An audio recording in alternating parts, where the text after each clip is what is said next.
Today I'm with business extraordinaire James Sinclair and we talk all things business, entrepreneurship and all that good stuff. So yeah, James. Hello, mate. Dan, the man.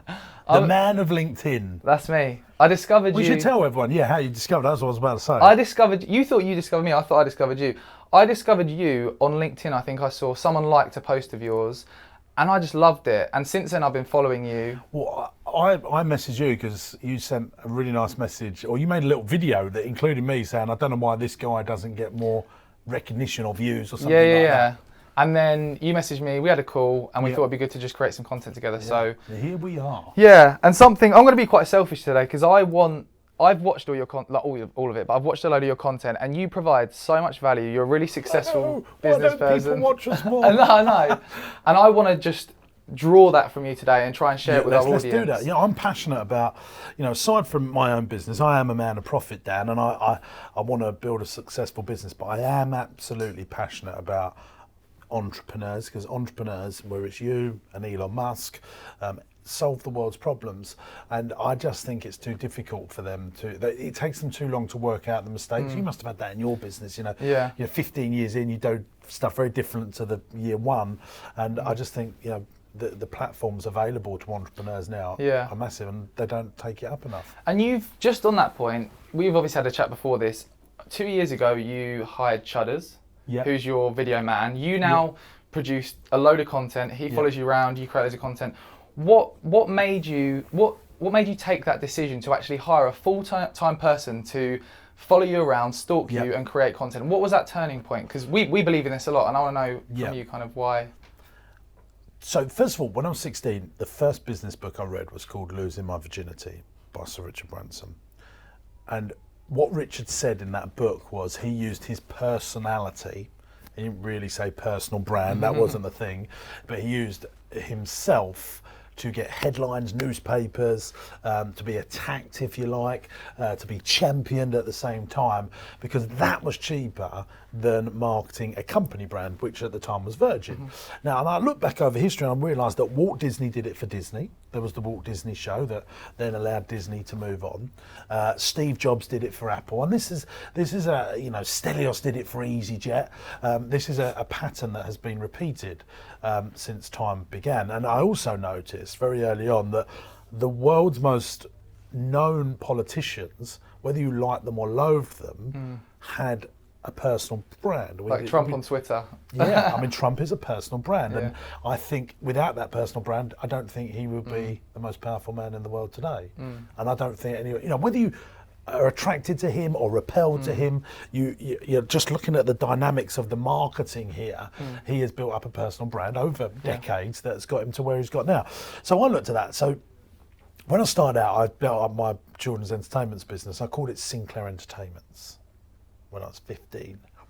And I realised that children would not go and say to their parents, can I book Sinclair Entertainments for their party? So I changed it and created this brand called Jimbo the Partyman.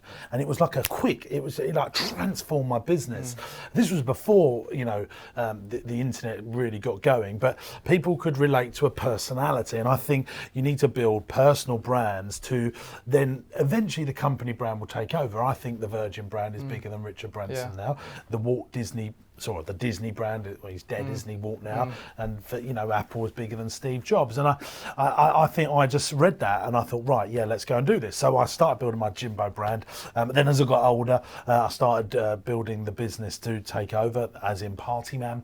And then I went to some school to talk about entrepreneurship. I loved it. I wrote a book called The Millionaire Clown. I loved doing this stuff.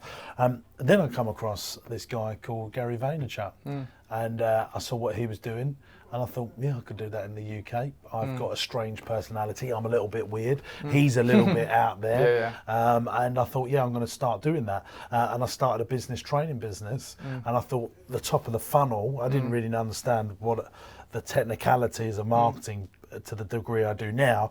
I wanted to fill my funnel. And I thought, I'd build a personal brand for business like I did for entertainment. But one thing on that, so again, selfishly, I want to ask something to help us. We're a very small agency, only 4 people. You hire 400 people.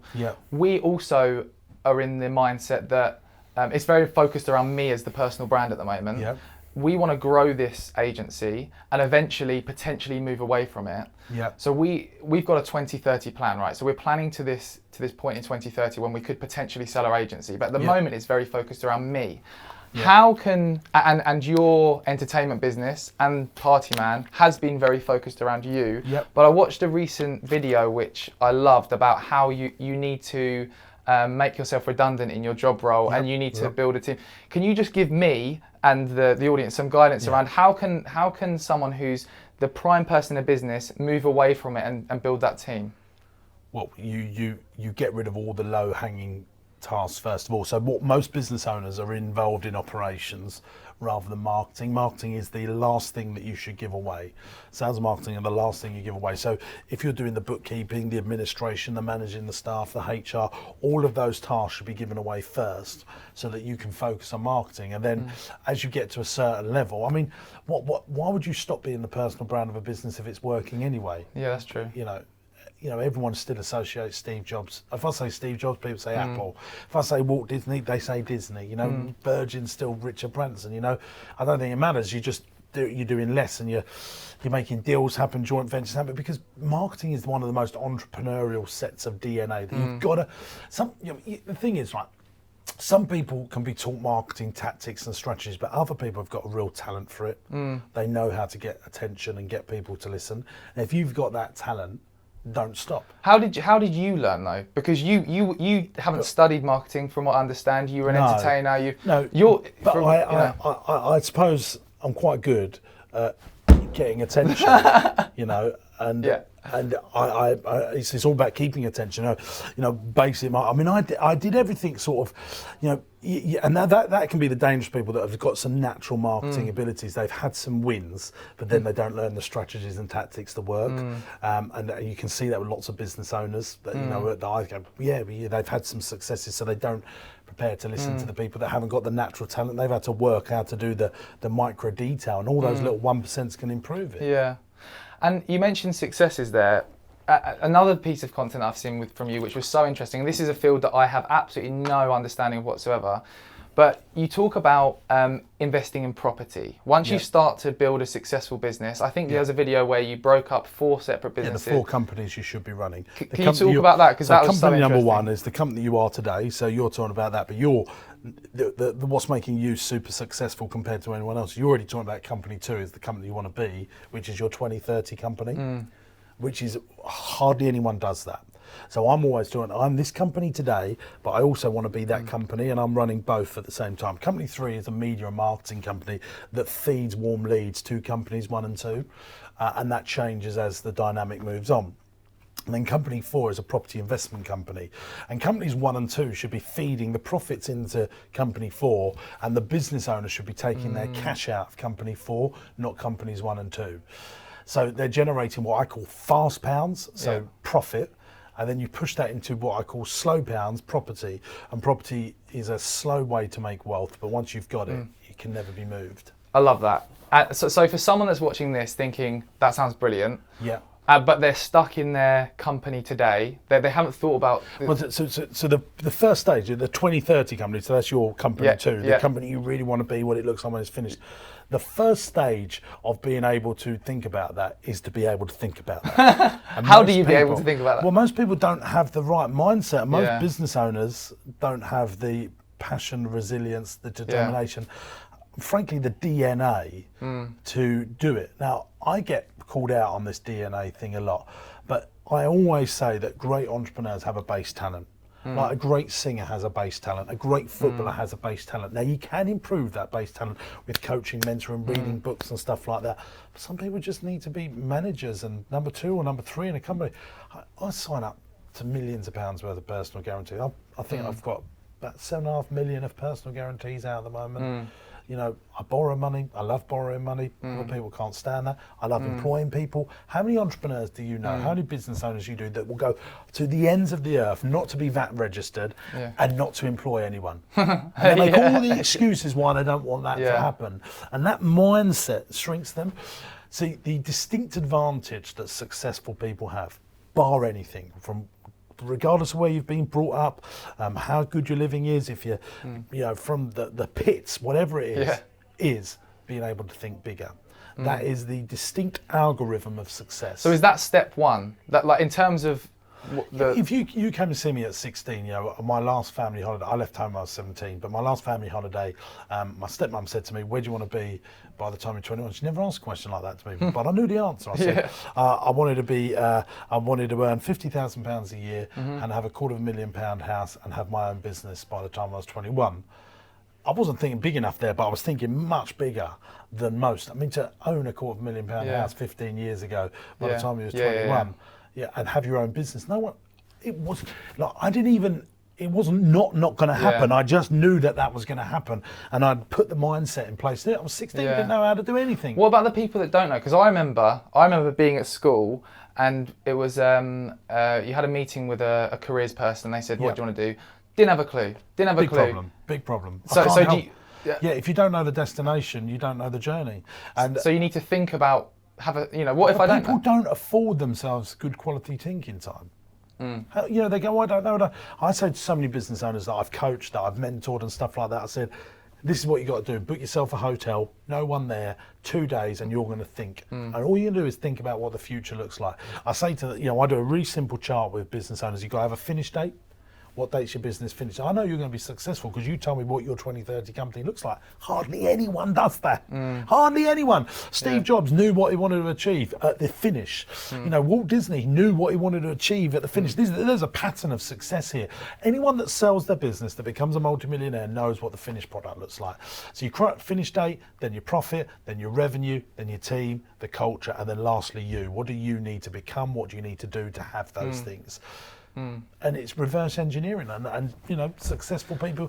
Gary Vee, you watch him on it. He always talks about what he wants the end to look like. But to get here, that's really great, by the way. But to get here, you can't have done this on your own. You've got to, like you mentioned, you've got to have built a team, and something we're currently doing as well. But it's another thing. The people's mindset. I won't employ anyone until I've got the money in the bank, and I'm like, fuck off. That is just not true. I employed someone at 17. By the time I was 19, I had 4 employees. I had no money. I just went and done it. But how did you? But most people haven't got that.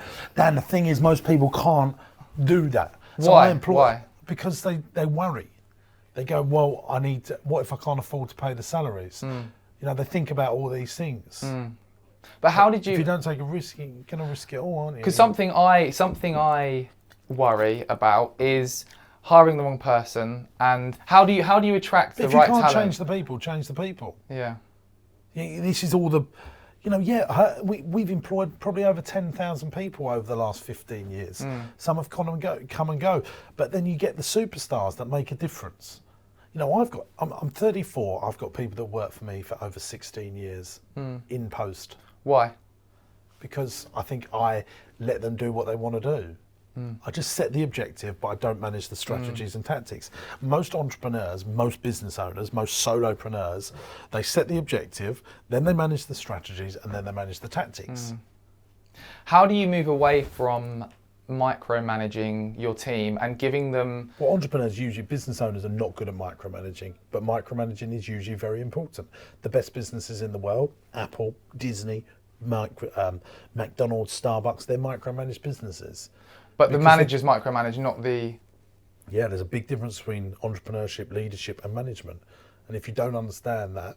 So what should entrepreneurship, leadership should be about, what does the business look like when it's finished? Where are we going this year? What are we doing in the next 5 years? They might get involved in quarterly strategies, but they mustn't be doing second, minute to minute, day to day, week to week, month to month stuff. That's management. The way I describe it is, you've got the head teacher that's saying, look, this is the objective I want to set for the school. It's the teachers that manage. So imagine if you took the head teacher out of the school and it was just the teachers, nothing would innovate.